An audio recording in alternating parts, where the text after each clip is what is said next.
Shalom. This week we are reading Parashat Behaalotcha, beginning in the book of Numbers, Sefer Bamidbar, chapter 8. In chapter 9, we read about the travels of the Israelites that were accompanied by divine signs, the fire and the cloud. And then in chapter 10, we read about the journeying of the Ark of the Covenant. First we read in verse 33, they journeyed from the mountain of Hashem, a 3-day distance, and the Ark of the Covenant of Hashem journeyed before them a 3-day distance to search out for them a resting place. And then we have this section, these 2 verses in chapter 10, verses 35 and 36, that speak about the Ark going forth. And we read, when the Ark would journey, and Moshe would say, arise Hashem, and let your foes be scattered. Let those who hate you flee from before you. And when it rested, he would say, reside tranquilly, O God, among the myriad thousands of Israel. And these 2 verses are written in the Sefer Torah, in the scroll of the Torah, in a very unique way. They are preceded and followed by an inverted letter Nun. They look like 2 little brackets. It's an ancient tradition from the time that the Sefer Torah first came to us from Moses, our master, that these 2 verses are kind of by themselves. They're like a separate section.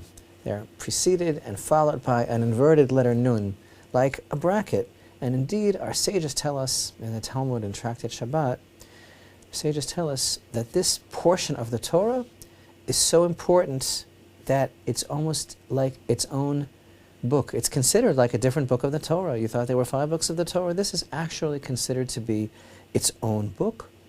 These 2 verses about the journeying of the Ark are so important. And that's why they're written with those little nuns to emphasize that this is like an entirely separate section of the Torah. So this book, as it were, of the journeying of the Ark, what are its implications and what does it teach us? Because again, we know that the Torah, as we always emphasize, is eternal. And the Torah teaches us the mitzvot of God, how we can emulate Him, how we can fix this world, how we can cling to Him. And each one of the Chumashim, each one of the books of the Torah is replete with many mitzvot. And here in these verses there don't seem to be any particular mitzvot. So what is the great emphasis about this section of the Torah, the journeying of the Ark, in our Parsha, which merits it to be considered like its own book of the Torah? Well, you know, there are practical mitzvot, there are commandments that are action-oriented, and then there are those parts of the Torah that teach us how to keep the mitzvot, how to arrive at the very purpose of what the Torah is really all about. And that's what it means that this Parsha, this section, the section of the traveling of the Ark, is like a book unto itself. And of course there are many levels of meaning. But let's understand it this way. You know, there is a lesson for each and every one of us, because the Aron, the Ark, with its special contents of the tablets of the law, is like a Torah scholar, a Talmid Chacham, like a person. The Aron houses the tablets, the Torah and the commandments, and a Torah scholar carries the Torah within himself. But actually, this is, let's say, any person, not just a Torah scholar, a would-be Torah scholar, any person who wishes to draw close to Hashem is alluded to by this allegory. Because such a person, any one of us can testify to this, any one of us that wants to draw close to Hashem will have to constantly go through numerous tests every day. There are so many things that come our way. How do we feel about these things? Why are we tested? What is their purpose? Everything in life is really a test, because God has established that no person can really ascend spiritually without tests, especially a person who wishes to imbibe the Torah, especially a Torah scholar.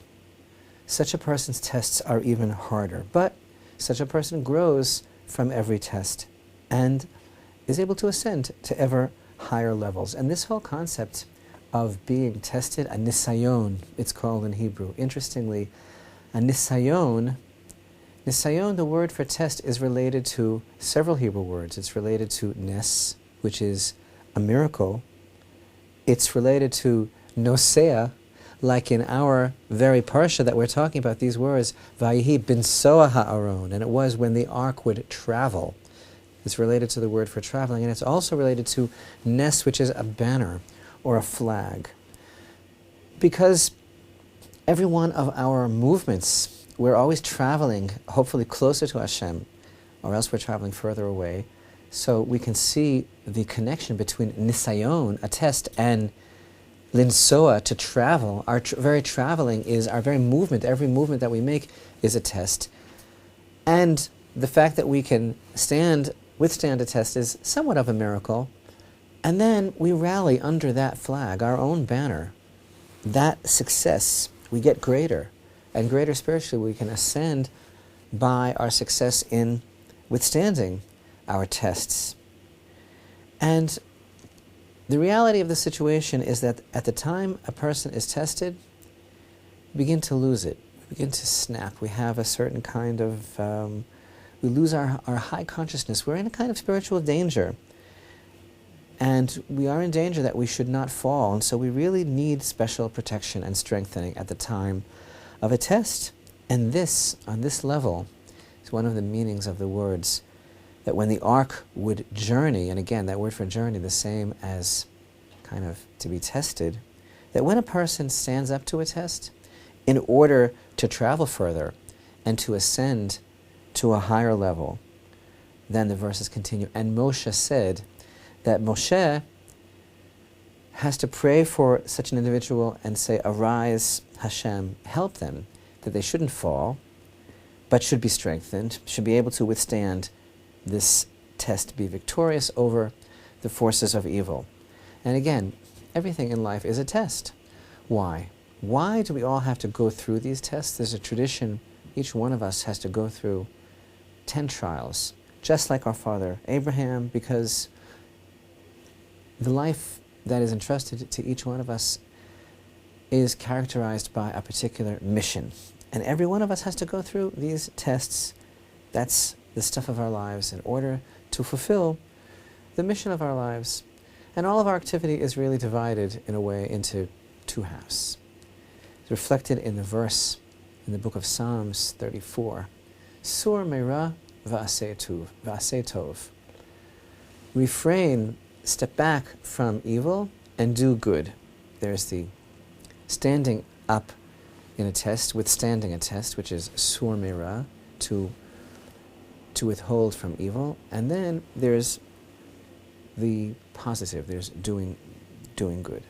So as our verses here in Behaalotcha continue, Vayihi binsoa ha'aron, it would be that when the Aaron would travel and Moshe would say these words, then we find afterwards, and when it rested, he would say, reside tranquilly, O Hashem, among the myriad thousands of Israel.